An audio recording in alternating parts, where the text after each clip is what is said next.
খবর সবার? আমি কাল্পনিক ঠিকানা থেকে কেসি রিপোর্টার বলছি। আজকে আপনাদের জন্য নতুন একটি গল্প নিয়ে আসলাম। গল্পের নাম অন্ধকারে প্রতিশোধ। গল্পটি ভালো লাগলে চ্যানেলটি সাবস্ক্রাইব করবেন এবং এমন নতুন নতুন গল্প পেতে আমার চ্যানেলের বেল আইকনটি বাজিয়ে দিবেন। চলুন শুরু করি তাহলে। গ্রামের নাম শিমুলতলা। শান্ত নিরিবিলি এক গ্রাম। সেখানেই নতুন শিক্ষক হয়ে আসে অর্পণ। শহরের ব্যস্ততা ছেড়ে সে গ্রামে এসেছে শান্তি খুঁজতে। অর্পণের স্বভাব শান্ত হলেও চোখে সবসময় এক অদ্ভুত বিষণ্ণতা লুকিয়ে থাকে।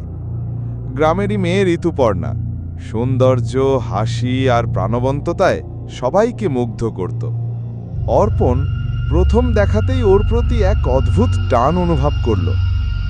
ধীরে ধীরে কথা হতে হতে বন্ধুত্ব, আর বন্ধুত্ব থেকে জন্ম নিল গভীর ভালোবাসা। গ্রামের লোকজন বলতো, দুজনের চোখে চোখ পড়লেই বোঝা যায় তারা একে অপর ছাড়া কিছু ভাবতেই পারে না। 6 মাসের মধ্যে অর্পণ ঠিক করল ঋতুপর্ণাকে বিয়ে করবে। কিন্তু একদিন হঠাৎ খবর এলো ঋতুপর্ণা নাকি গ্রামের ধনী জমিদারের ছেলে দীপকের সাথে বাগদান করেছে। খবরটা শুনে অর্পণের মাথায় যেন বাজ পড়ল। সে দৌড়ে ঋতুপর্ণার কাছে গেল, জানতে চাইল কেন এমন করল। ঋতুপর্ণা ঠান্ডা গলায় বলল, দীপক শহরে নিয়ে যাবে, বড় জীবন দেবে। তুমি আমাকে কি দিতে পারবে অর্পণ? এই কথা যেন ছুরি হয়ে ঢুকে গেল অর্পণের হৃদয়ে। এরপর এলো সেই রাত, ঋতুপর্ণা আর দীপকের বিয়ে। গ্রাম জুড়ে আলো, গান আর আনন্দ। কিন্তু সেই আনন্দ চিরকাল স্থায়ী হলো না। রাতের গভীরে যখন সবাই উৎসবে মেতে আছে, হঠাৎ দীপকের রক্তাক্ত লাশ পাওয়া গেল। গলা কেটে হত্যা করা হয়েছে। পুলিশ এলো, তদন্ত হলো, কিন্তু খুনির কোনো প্রমাণ মেলেনি। গ্রামের মানুষ মনে মনে অর্পণকে সন্দেহ করলেও প্রমাণের অভাবে কিছু করতে পারল না। দীপকের মৃত্যুর পর ঋতুপর্ণার মধ্যে পরিবর্তন আসতে লাগল। সে অদ্ভুত আচরণ করতে শুরু করল। রাতে কাঁদতে কাঁদতে কথা বলে, হাসে, আবার দেয়ালে লাল রঙে কেউ যেন লিখে রাখে, তুই মিথ্যে করেছিস, তুই মরবি। গ্রামের মানুষ ভয় পেতে লাগল। এক রাতে মন্দিরের পেছনে ঋতুপর্ণা একা দাঁড়িয়েছিল। হঠাৎ অর্পণ তাকে ধরে ফেলল। মুখে বিকৃত হাসি, হাতে ধারালো ছুরি।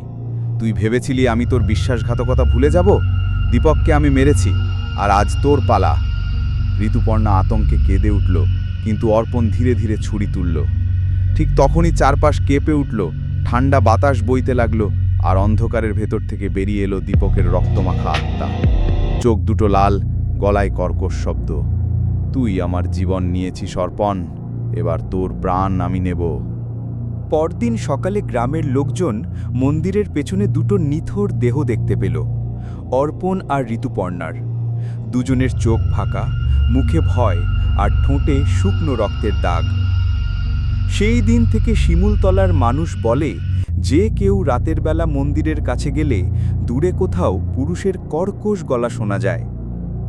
প্রেম, বিশ্বাস সব মিথ্যে, শুধু প্রতিশোধ সত্যি। আর বাতাসে ভেসে আসে এক মেয়ের অসহায় কান্না। দেখা হচ্ছে পরের ভিডিওতে। বিদায়।